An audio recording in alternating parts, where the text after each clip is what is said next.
भगवान ज्ञान गुण सागर जय, कपि सतिगु लोक उजागर जय। पाप एवं अधर्म के नाश का समय अब निकट है।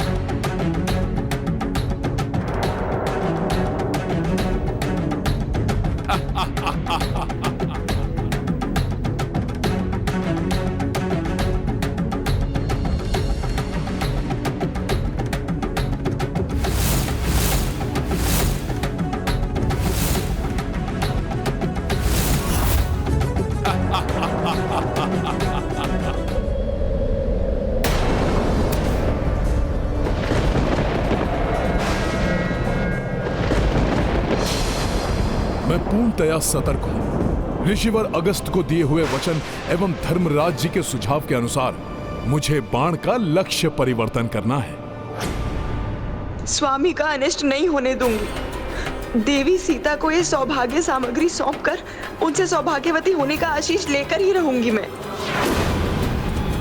कितने भी कष्ट सहूंगी मैं, परंतु अपने स्वामी के जीवन पर आंच नहीं आने दूंगी। देवी मंदोदरी, उनके यहाँ आने का क्या प्रयोजन हो सकता है? नारायण नारायण। यदि प्रभु के मृत्यु बाण से प्रहार करने के पूर्व ही मंदोदरी ने देवी सीता को सौभाग्य सामग्री सौंपकर उनसे सौभाग्यवती भव का आशीष प्राप्त कर लिया तो मृत्यु बाण भी प्रभावहीन हो जाएगा। रावण की मृत्यु पुनः टल जाएगी।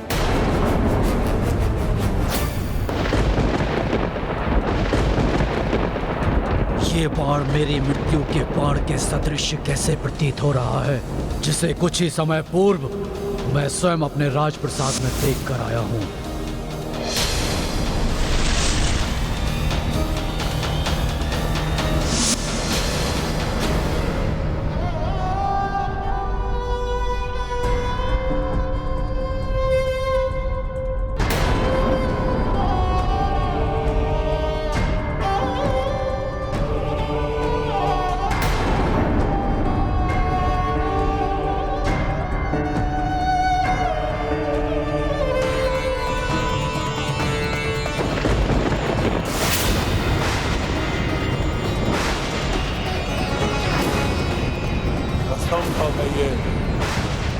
जिसे मैंने स्वयं अपने हाथों से अभी सुरक्षित किया था, वो मेरी मृत्यु का बाण इस वनवासी के हाथों में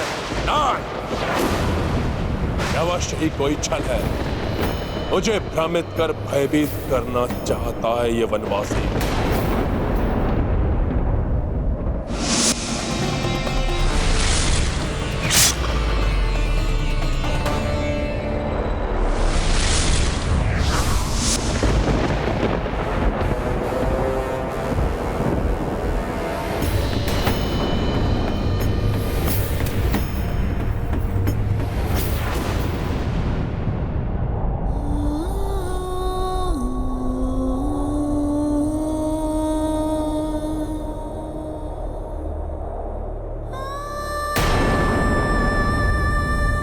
देवी,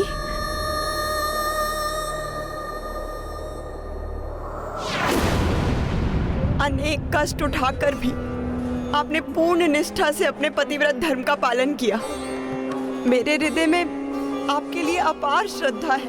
मेरा विश्वास कीजिए देवी, मैंने सदैव स्वामी के प्रत्येक अधर्म का विरोध किया है। देवी मंदोदरी, आपके प्रति मेरे हृदय में कोई द्वेष नहीं। मुझे ज्ञात है आप पूर्णतः निर्दोष हैं। देवी, एक नारी ही दूसरी नारी की पीड़ा को समझ सकती है। आज मैं एक अभागन पतिव्रता अपनी व्यथा दूर करने के लिए आपसे एक याचना करने आई हूँ। सच्चे हृदय से आपको कुछ देने और आपसे कुछ लेने आई हूँ। बस आप ये मत कहिएगा कि मेरी याचना स्वीकार करना आपके लिए असंभव है। रावण हूं मैं, किसी भी छल और किसी भी चाल में नहीं फंसूंगा। इससे पूर्व ये वनवासी कोई चतुराई दिखाए, उसके पूर्व ही मैं अपने सबसे घातक आसुरी अस्त्र का प्रयोग करूंगा।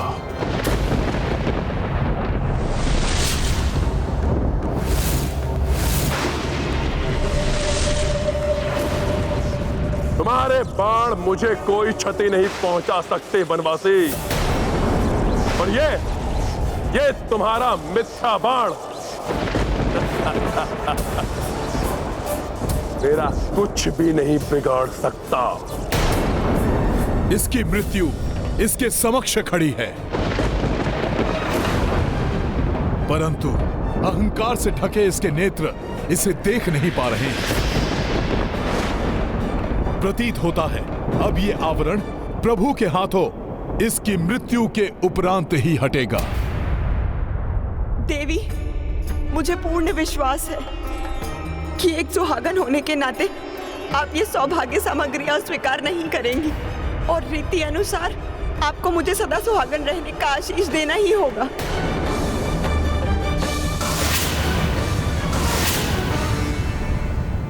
ये कैसी दुविधा में डाल दिया देवी मंदोदरी ने मुझे।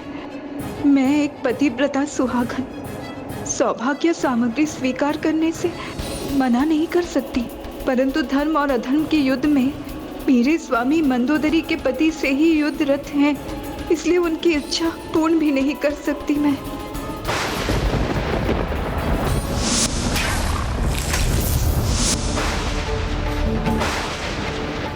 इधर प्रभु के हाथों से ये बाण चलेगा, उधर माता सीता के समस्त कष्टों और दुविधाओं का अंत होगा।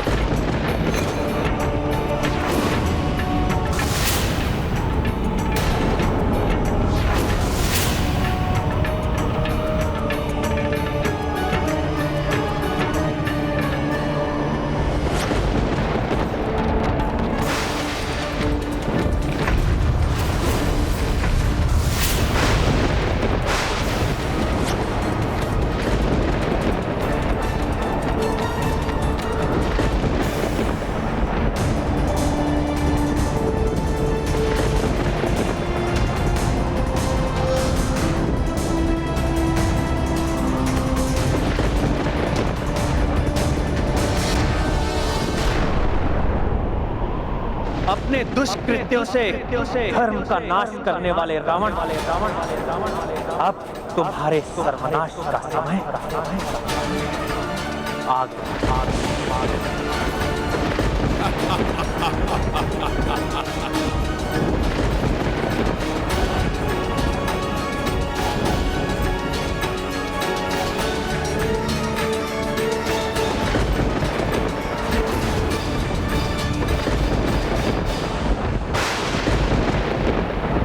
प्रभु इस मृत्यु के बाण से इस दुष्ट का अंत कर पृथ्वी को इसके पापाचार से मुक्त करेंगे।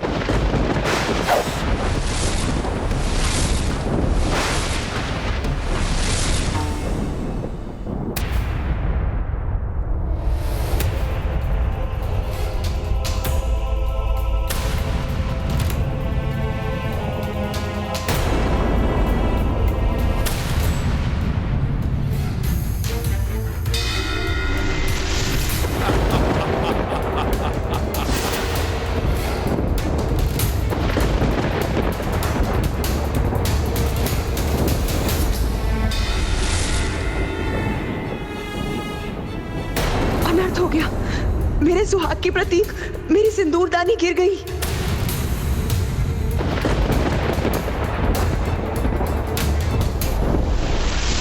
यदि ये मेरी मृत्यु का बाण है भी, तो ये मेरे शरीर के उचित स्थान पर लक्षित ही नहीं है।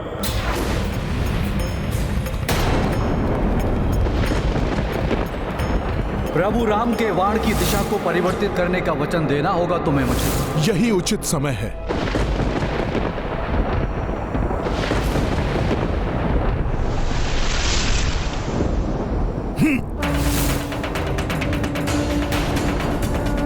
नहीं बिखरने दूंगी इस सिंदूरदानी में संचित सिंदूर को, नहीं मिटने दूंगी अपने सुहाग की निशानी को मैं।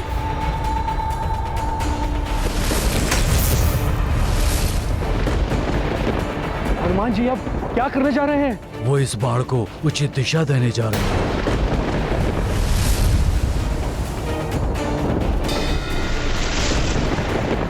यदि हनुमान ने इस बाण को स्पर्श किया तो वो रावण वध में सौभाग्य बन जाएगी, जिससे प्रभु के एकाकी लड़ने का वचन खंडित हो जाएगा। बिना इसका स्पर्श किए इसके लक्ष्य में परिवर्तन करना होगा बिना मुझे। बाण को छुए ही उसकी दिशा परिवर्तित कर दी।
नहीं, ये नहीं हो सकता। मेरी नाभि स्थल में स्थित अमृत, मुझे अमृत प्रदान करने वाला अमृत मुझे छोड़कर नहीं जा सकता, नहीं जा सकता।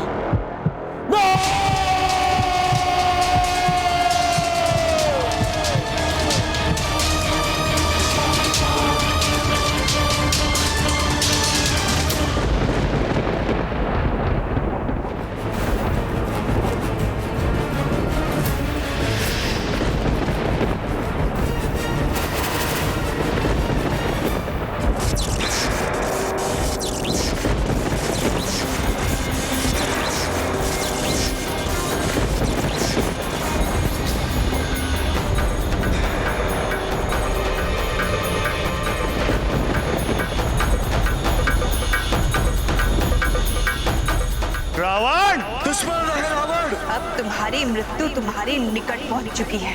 अपने नेत्र खोलो और देखो रावण। होगा तुम्हारा रावण। जो कुछ तुमने आज मुझसे छीना है, एक दिन वो सब कुछ तुमसे भी छीन जाएगा, और उस दिन समूचे राक्षस कुल के साथ तुम्हारा सर्वनाश होगा रावण, सर्वनाश होगा।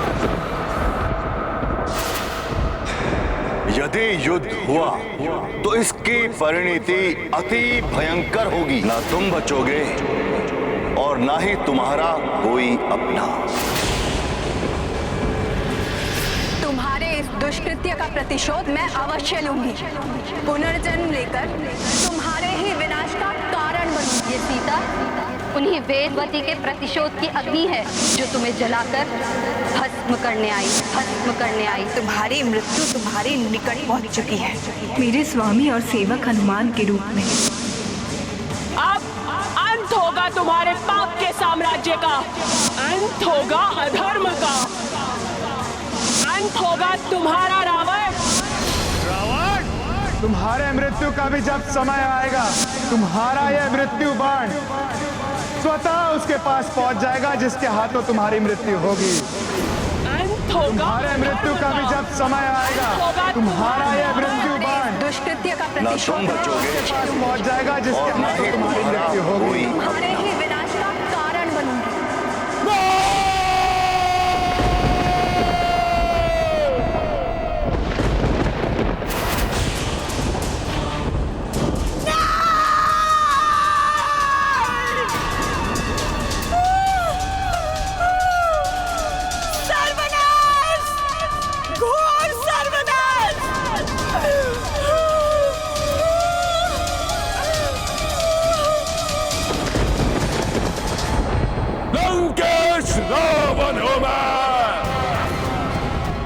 अब ये वनवासी भी सुरक्षित नहीं रहेगा।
इसके समीप जाना उचित नहीं होगा।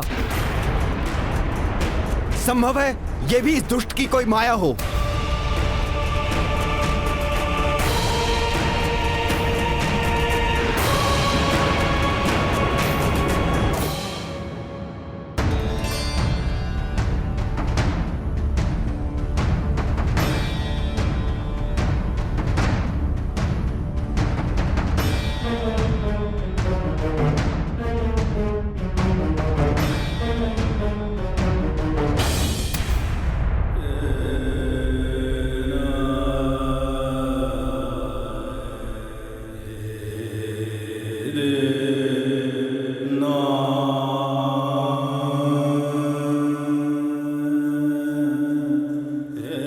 इसका शिथिल पड़ा शरीर, श्वास की मंद गति इसका संकेत है कि इसके प्राण अब छूटने ही वाले हैं। दशानन मरणासन है।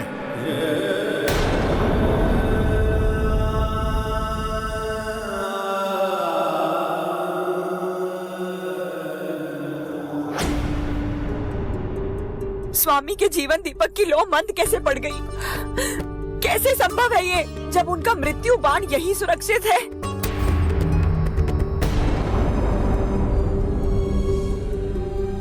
ओम ओम जोम शा, ओम जोम सोम स्वा,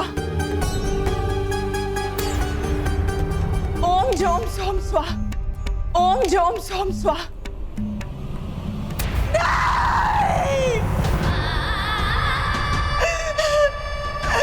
ये नहीं हो सकता, ये नहीं हो सकता।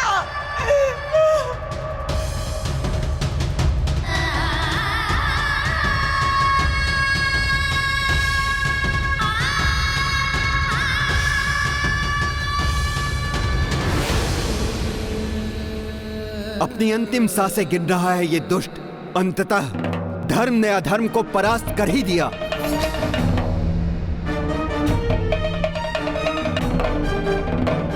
प्रभु श्री राम ने इस दुष्ट रावण के अधर्म युक्त कुशासन का सदैव सदैव के लिए अंत कर दिया।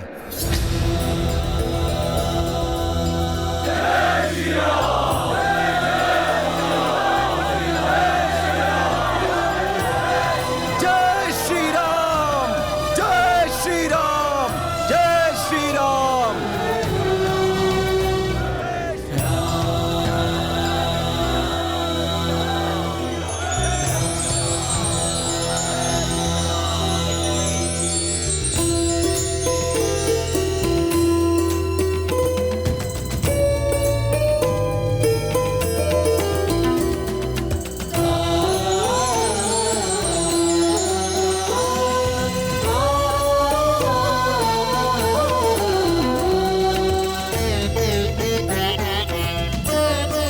धराशायी हुआ रावण।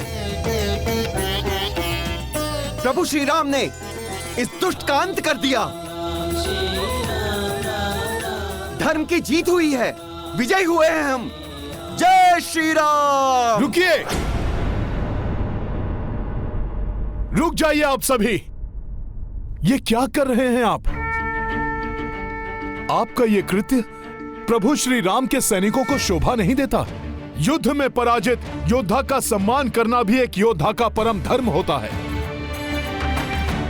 लंकेश के अधर्म और अहंकार हमारे वास्तविक शत्रु थे इस युद्ध में। उनका नाश होने पर उनसे मुक्त शूरवीर योद्धा रावण के मरणासन शरीर का अपमान सर्वथा अनुचित है। इसलिए अब इन्हें वीर गति प्राप्त होने के पूर्व शांति पूर्वक इन्हें अपनी अंतिम श्वास लेने दीजिए। अधर्म की पराजय पर आनंदित होने के साथ हमें यह भी नहीं भूलना चाहिए कि आज संसार एक महाज्ञानी खो रहा है।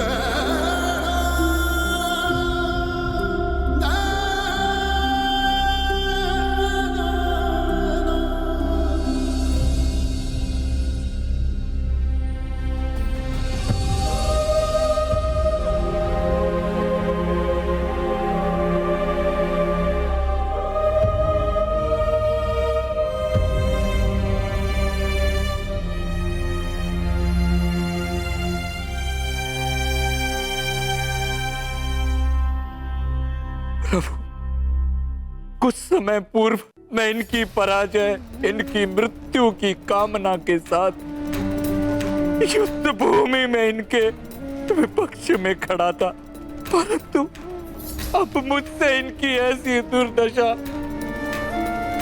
क्यों नहीं सही जाती?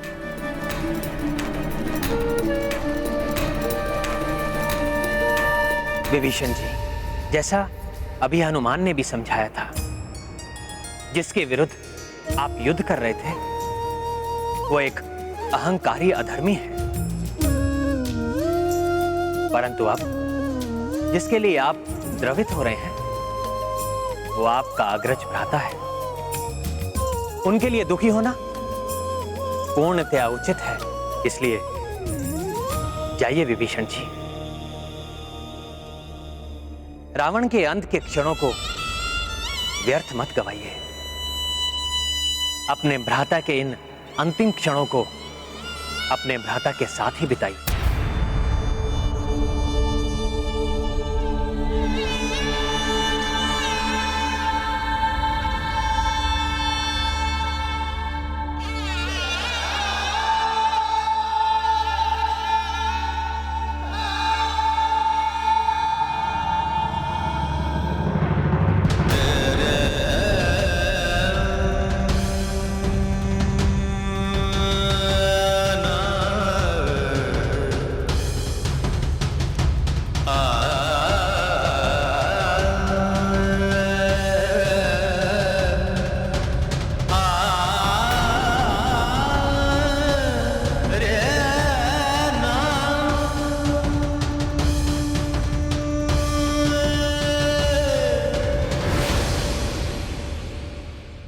भ्राता, कैसा दुर्भाग्य है मेरा, निस्तेज, कांतिहीन, निरीह अवस्था में आपको कैसे देखूं?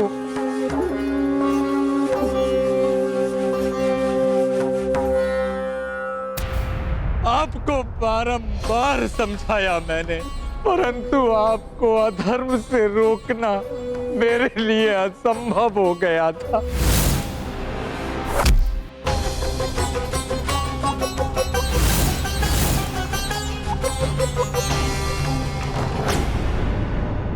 एक और विभीषण जी के लिए यह क्षण घोर दुख और अवसाद के क्षण हैं, क्योंकि वो आज अपने अग्रज को खो रहे हैं, परंतु वहीं दूसरी ओर ये अत्यंत शुभ और प्रसन्नता से परिपूर्ण पल भी है, क्योंकि अब शीघ्र ही प्रभु श्री राम से माता सीता का सुखद पुनर्मिलन होगा। देवी मंदोदरी की व्यथा ने मुझे व्यथित कर दिया है। दुष्ट रावण के कुकर्मों का फल आज उन्हें और संपूर्ण लंका को भी भुगतने पर विवश होना पड़ा है, परंतु आज ये अस्त होते सूर्य देव की शुभ्र आभा को देखकर ऐसा प्रतीत हो रहा है जैसे वो अस्त नहीं उदित हो रहे हो। परंतु ये शुभ संकेत के बाद भी मेरे हृदय में आज के युद्ध को लेकर अनेकों आशंकाएं उत्पन्न हो रही हैं, क्योंकि मेरे स्वामी के पास से शुभ संवाद आने में इतना विलंब हो रहा है। आप निश्चिंत रहें देवी, प्रभु का कोई अनिष्ट नहीं हो सकता। आपका कथन सत्य है त्रिजटा, परंतु आज मैं अनेकों आशंकाओं से ग्रस्त हूँ। कहीं ये शुभता लंकाधिपति के लिए तो नहीं, कहीं मेरे स्वामी किसी संकट में तो नहीं। माता सीता तो बड़ी अधीरता से इस शुभ समाचार की प्रतीक्षा कर रही होंगी। संभव है उन्हें ज्ञात भी न हो कि युद्ध का परिणाम क्या हुआ है। मुझे तुरंत जाकर उन्हें यह समाचार देना चाहिए। जय श्री राम।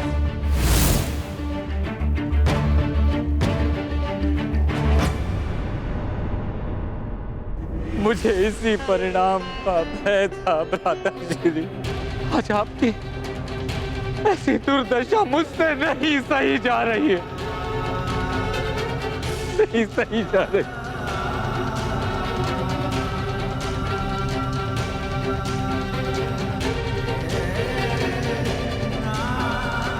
दिगंबद विजेता मेरे भ्राता श्री इस समय पृथ्वी पर समर्थहीन निर्बल असहाय पड़े हैं। जिस अधर्म ने मुझे आपसे दूर किया, अब तो उसका परित्याग कर प्रभु श्री राम को अपने हृदय में धारण कीजिए। वो आपके सभी पापों को क्षमा कर आपको मोक्ष दान देंगे।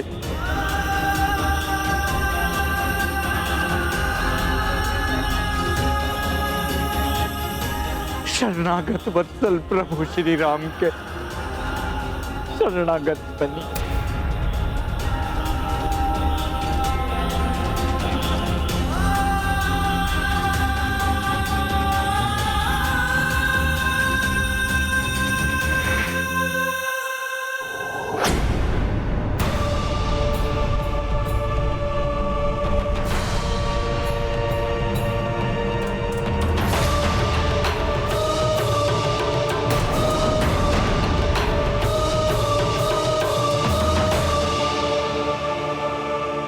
आप धर्म से मुख मोड़ रहे हैं। ऐसा मत करिए भ्राताश्री। अब तो मेरा कहाँ मान लीजिए भ्राताश्री।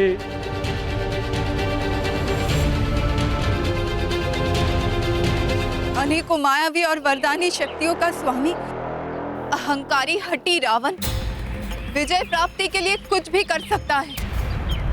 इसलिए आज के युद्ध को लेकर मैं चिंतित हूँ। देवी, आपकी चिंता व्यर्थ है। इतने शुभ संकेतों के बाद भी आप शंकित क्यों हो रही हैं? नहीं त्रिजटा, कभी कभी ये शुभ संकेत भी भ्रामक हो जाते हैं। देवी मंदोदरी का यहाँ से व्यग्र होकर जाने से मुझे आभास हुआ है कि यहाँ लंका में आज एक नवीन प्रारंभ होने वाला है। आज यहाँ एक निर्णायक परिवर्तन होने वाला है।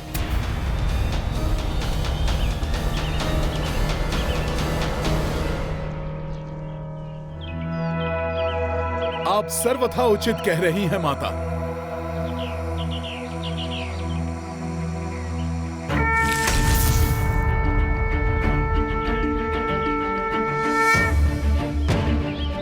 प्रणाम माता। यहाँ आने वाला परिवर्तन अशुभ नहीं अपितु अत्यंत शुभ है। पुत्र, तुम्हारे मुख के भाव से ऐसा प्रतीत हो रहा है कि तुम जो भी समाचार लाए उसको कहने के लिए अत्यंत आतुर हो। हाँ माता, मेरे अंतर का उल्लास ही मेरे मुख से व्यक्त हो रहा है, क्योंकि मैं आपको प्रभु श्री राम की अधर्म पर धर्म की विजय की शुभ सूचना देने प्रस्तुत हुआ हूं माता।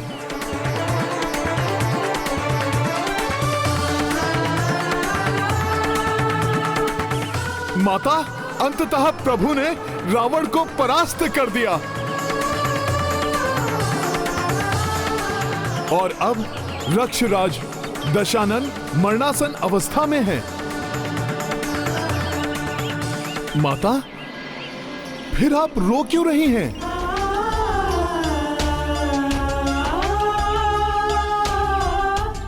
माता, मैं तो शुभ संदेश लेकर आया हूं, परंतु वो सुनकर आपके नेत्रों से यह अश्रुधारा क्यों बहने लगी? जय श्री राम।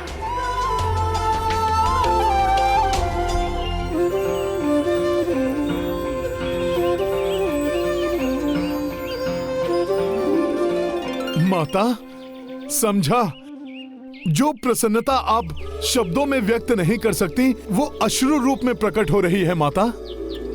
हाँ हनुमान, नकारात्मक परिवेश में भी भय, संशय और अनिष्ट की आशंकाएं हृदय में घर कर लेती है। अच्छे में भी बुरा दिखाई देने लगता है। कदाचित मेरे साथ भी ऐसा ही हुआ है।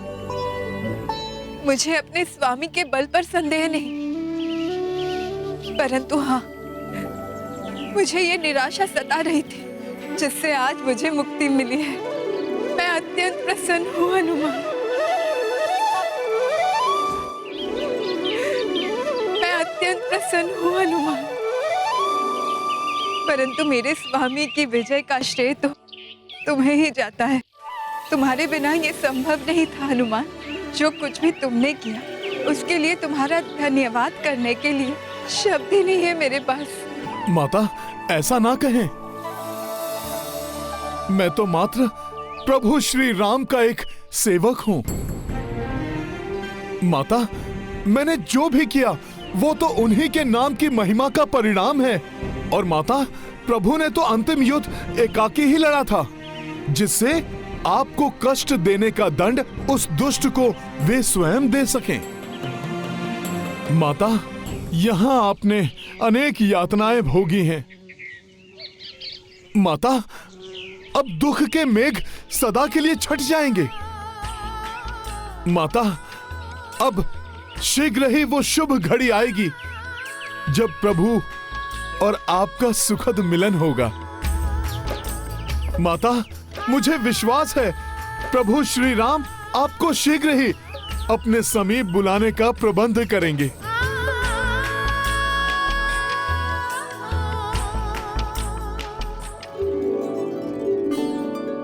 भैया,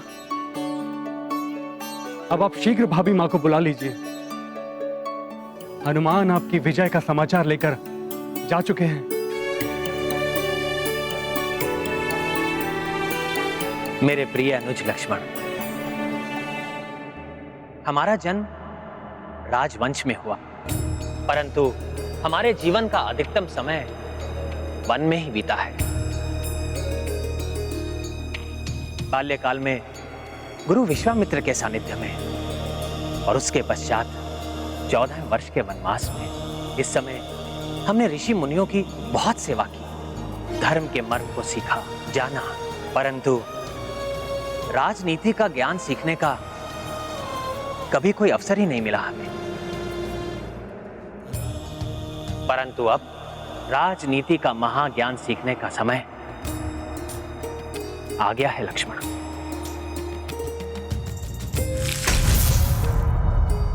और लक्ष्मण, राजनीति के परम ज्ञाता दशनन रावण से उत्तम गुरु और कौन हो सकता है। इसलिए जाओ लक्ष्मण, राजनीति के महाज्ञाता रावण से महाज्ञान प्राप्त करो।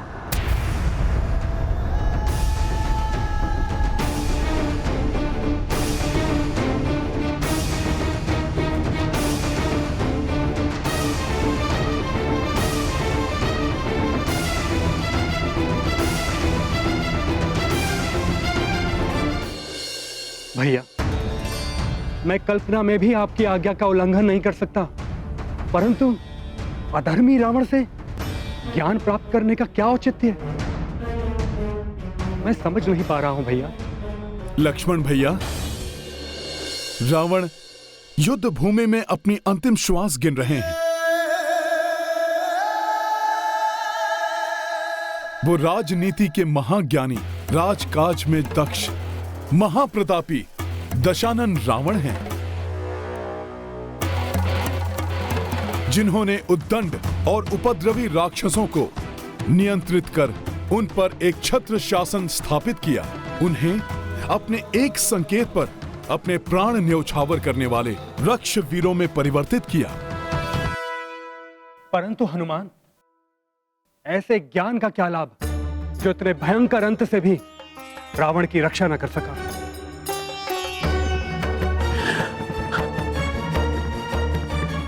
राजधर्म से भटकने के कारण ही उनकी ये अवस्था हुई, जिसका बोध उन्हें स्वयं भी होगा। ऐसी भीषण परिणति से बचाव के लिए राजा को किन प्रवृत्तियों और किस प्रकार के आचरण से अपना बचाव करना चाहिए, इसकी सीख देने के लिए रावण से अधिक उपयुक्त और कौन हो सकता है भला।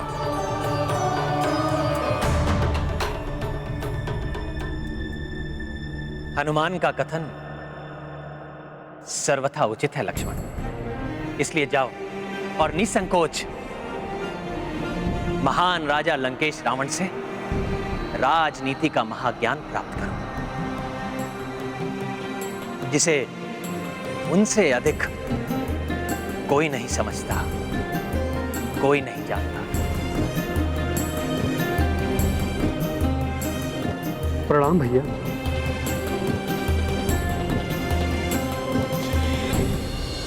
राजहंस के समान नीर शीर विवेकी हैं प्रभु श्री राम।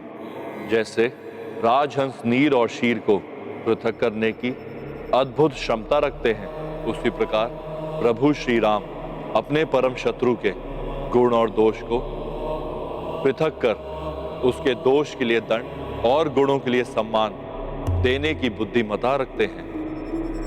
इसलिए उन्होंने लक्ष्मण को रावण से शिक्षा प्राप्त करने के लिए भेजने का निर्णय लिया है और उनके परम भक्त हनुमान ने भी उनके संस्कार को भली भांति ग्रहण किया है। इसलिए वो भी रावण के श्रेष्ठ गुणों को समझकर लक्ष्मण को रावण के पास जाने के लिए मना पाए।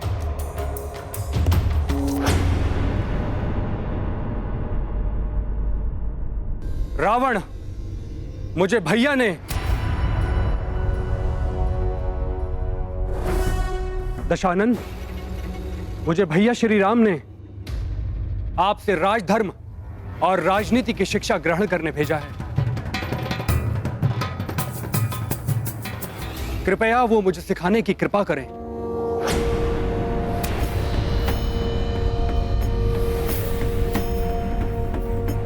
मैं पुनः आग्रह करता हूं, मुझे अपने अग्रज के आदेश को पूर्ण करने दें।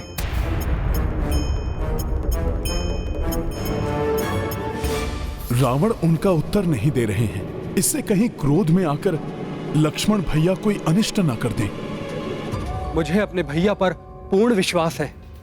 आप महाज्ञानी हैं, यह उनका विश्वास है। मुझे ज्ञान देकर उनके विश्वास को सत्य प्रमाणित कीजिए। यह शिक्षा प्राप्ति की उचित विधि नहीं है। संभव है भैया लक्ष्मण स्वयं समझ जाएं। मरणासन अवस्था में भी इसका अहंकार नहीं छूटा। मैं यहाँ खड़े रहकर इससे वो ज्ञान प्राप्त करने की अपेक्षा कर रहा हूँ जो संभवतः इसे स्वयं ज्ञात नहीं।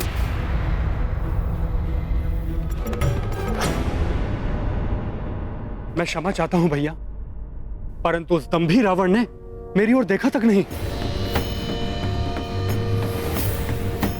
कदाचित उस पापी को राजधर्म का कोई ज्ञान है ही नहीं। लक्ष्मण, रावण दुष्ट एवं अधर्मी अवश्य है, परंतु समस्त वेदों का ज्ञाता होने के नाते वो किसी भी सच्चे जिज्ञासु को निराश नहीं होने देंगे, भले ही वो उनका शत्रु भी क्यों ना हो। हनुमान, आपने भी तो देखा था, मेरे वहां खड़े रहने पर भी रावण की कोई भी प्रतिक्रिया नहीं हुई।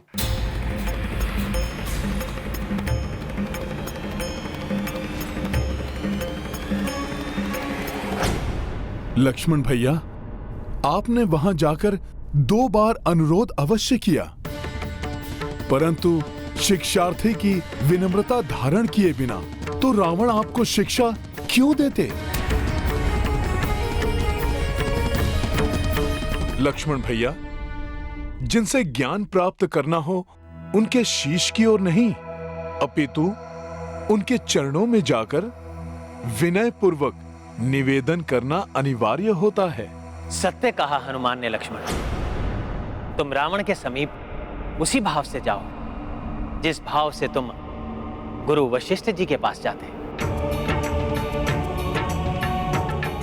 गुरु से कुपित होकर, उसको हीन समझकर कोई कैसे ज्ञान प्राप्त करने की अपेक्षा कर सकता है? मैं अपनी भूल के लिए क्षमा चाहता हूं भैया। मैं पुनः रावण के समीप जाकर उनसे विनम्र भाव से अनुरोध करता हूं।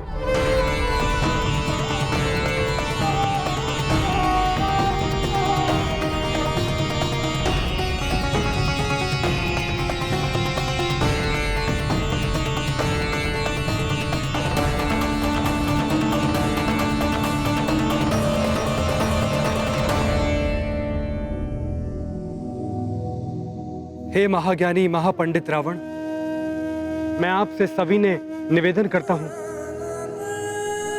मुझे राजधर्म और राजनीति की शिक्षा देने की कृपा करें।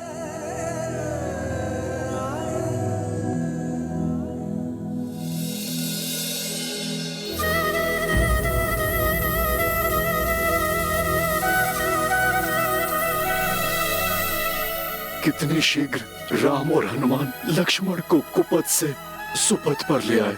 कितना प्रभावशाली, कितना संस्कारी, दिव्यता से परिपूर्ण व्यक्तित्व है इन दोनों का।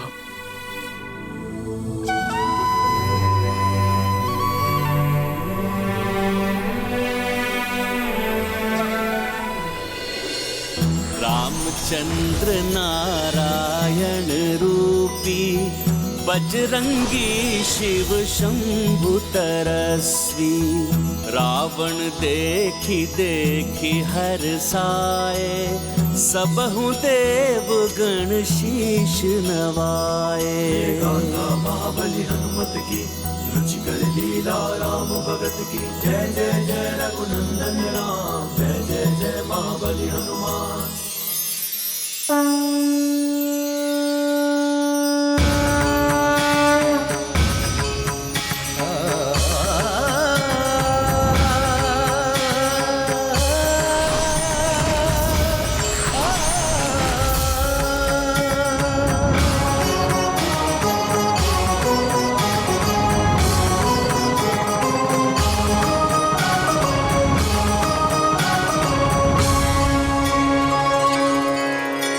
हे दशानन, क्या आप मुझे शिष्य रूप में स्वीकार करने की कृपा करेंगे?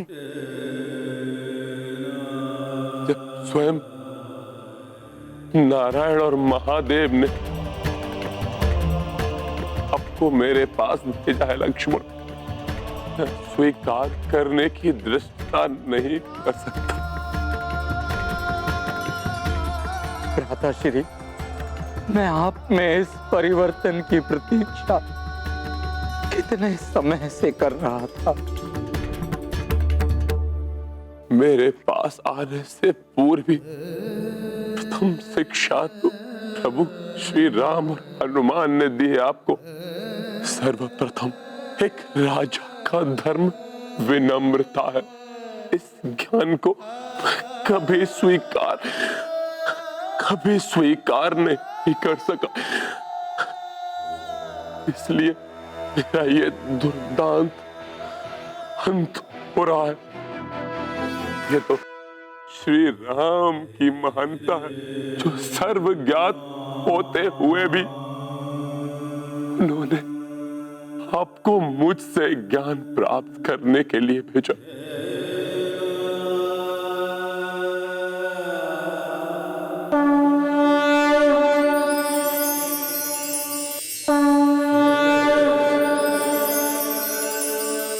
इसलिए आपको समस्त ज्ञान प्रभु श्री राम ही देंगे,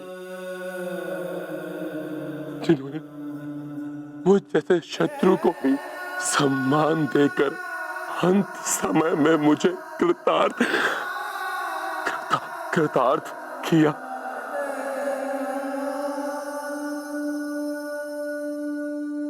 यदि मुझ में शक्ति शेष रहती तो मैं स्वयं उठकर उनके चरण स्पर्श करने जाता, क्षमा याचना करता मैं उनसे, परंतु मेरे पापों ने मुझे इसमें भी असमर्थ कर दिया। इसलिए यदि वो चाहते हैं कि मैं आपको शिक्षा प्रदान करूं, तो मैं ये कार्य सहर्ष करूंगा।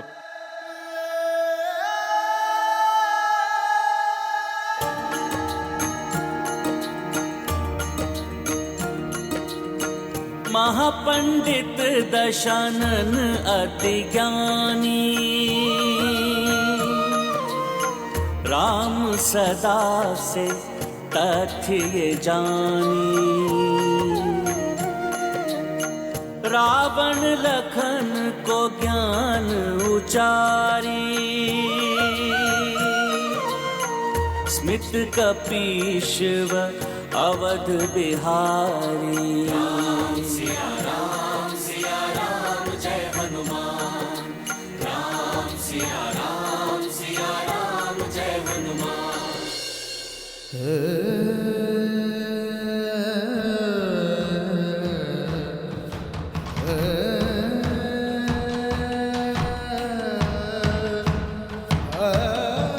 मैं आपको इतना ही ज्ञान दे सकता था लक्ष्मण।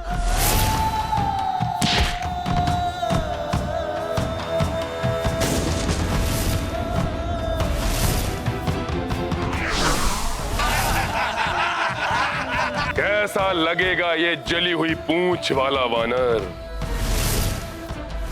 रावण हूं मैं, लंकेश रावण।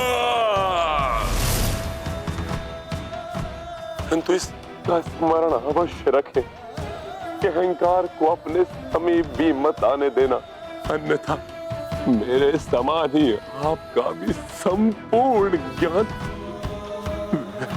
व्यर्थ हो जाएगा।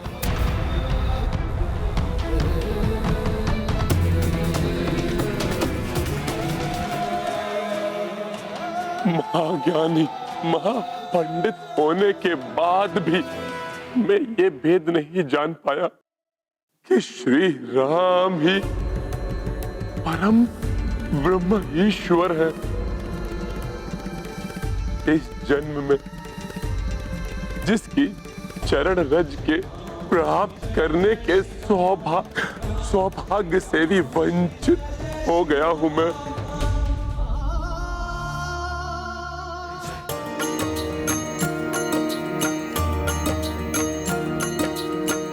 दिव्य रूप दर्शन दे डारी। राम हरि कपि शिव भंडारी। विष्णु विश्व रूप रघुराई। शांति पुंज शंकर कपि भाई।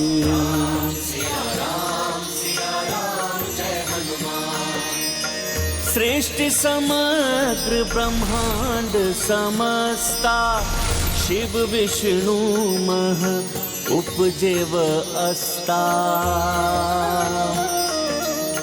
जीवन मरण के ये ही नियंता। ये ही आदि और ये ही अनंता।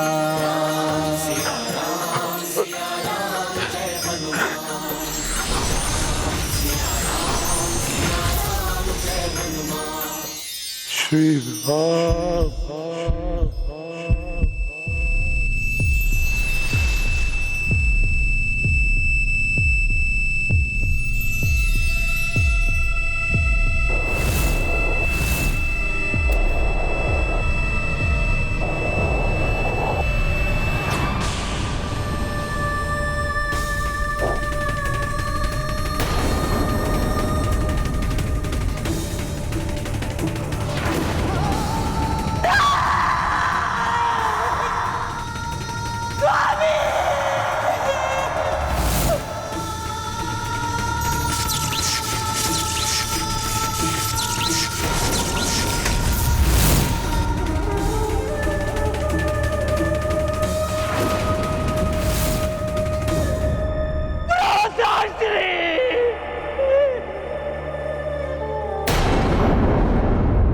शिव के लिए रावण की अतुलित भक्ति का ही परिणाम है कि प्रभु श्री राम के हाथों मृत्यु पाकर उसे मोक्ष प्राप्ति का सौभाग्य मिला। नारायण नारायण। यदि समय रहते रावण प्रभु श्री राम की वास्तविकता समझ जाता तो ये स्थिति उत्पन्न ही नहीं होती। ईश्वर कभी भी किसी के प्राण लेकर प्रसन्न नहीं होते हैं, परंतु पापियों के दुष्कर्म ही उन्हें ऐसा करने पर विवश कर देते हैं। प्रभु श्री राम द्वारा रावण वध की कथा अनंत काल तक इतिहास के पृष्ठों में अंकित रहेगी। ये अविस्मरणीय कथा भावी पीढ़ियों के लिए एक प्रेरणा स्रोत भी बनेगी। आज विजयदशमी का दिवस भविष्य में सभी मनुष्य को अपने भीतर रावण के वध के लिए प्रेरित करेगा। वास्तव में सभी के भीतर इंद्रिय रूपी 10 शीश रूपी रावण होता है। 5 वश, 5 शीश, पंचम ज्ञान इंद्रियों के प्रतीक हैं। छछोर, नासिका, जीवा, श्रोत और त्वाक जो मनुष्य द्वारा परिवेश से सीखे ज्ञान को परिलक्षित करती है। अन्य 5 शीश कर्म इंद्रियों के प्रतीक हैं। पनी, वाद, पद, उपास्था एवं वायु और जब ये 10 इंद्रियां मनुष्य को अपने वश में कर लेती हैं तो 10 शीश वाले रावण बन जाती है, जो मन रूपी सीता का हरण कर उसे अपने वश में कर लेती है। ऐसी अवस्था में इन 10 इंद्रियों के दमन के पश्चात ही मन रूपी सीता का मिलन आत्मा रूपी राम से होता है। अर्थात प्रभु श्री राम की इस लीला में ही सर्व जगत के जीवन का सार छिपा है। परंतु फिर भी अधिकतम मनुष्य इसे समझने में अक्षम रहते हैं।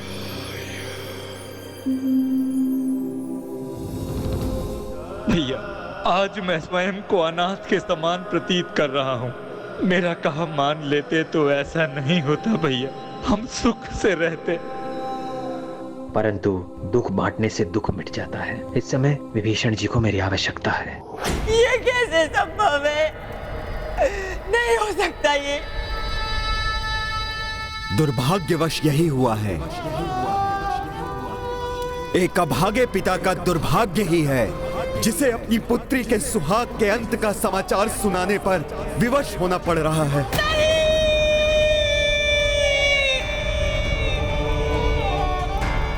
परंतु दशानन के साथ अन्याय हुआ है पुत्री। राम ने उसकी नाभि पर बाण मारकर उसका वध किया है, जो युद्ध नियमों के विरुद्ध है पुत्री। उस वनवासी ने प्रत्येक बार कुटिलता का सहारा दिया पुत्री। सर्वप्रथम मेघनाद की तपस्या भंग करने के लिए लक्ष्मण को भेजा। उसके पश्चात लंकेश रावण की महादेव की पूजा साधना में भी उस वानर ने अड़चन डाली ताकि मेघनाद का वध हो सके। मेघनाद वध के पश्चात उस वनवासी ने लंकेश रावण की माता तारा को जागृत करने वाली पूजा भी कुटिलता से भंग कर दी पुत्री। सब कुछ नष्ट भ्रष्ट कर डाला उन्होंने और इसके पश्चात अंततः छल से लंकेश रावण और तुम्हारे सुहाग का अंत कर दिया पुत्री। अंत कर दिया उस दुष्ट वनवासी और उसके भ्राता और उस वानर ने मिलकर।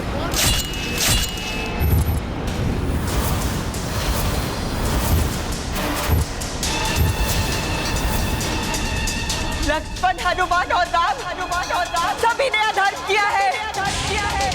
घोर अन्याय हुआ है इस पतिव्रता के साथ। छल से वध हुआ है मेरे स्वामी का। अधर्म है ये, घोर अधर्म।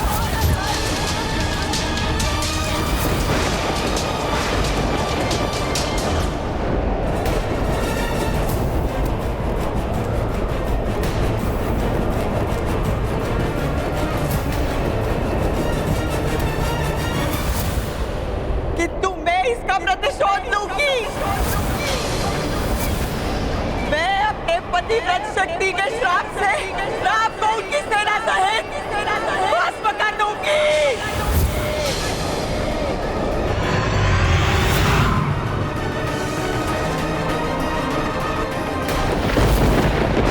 किसी को क्षमा नहीं करूंगी मैं।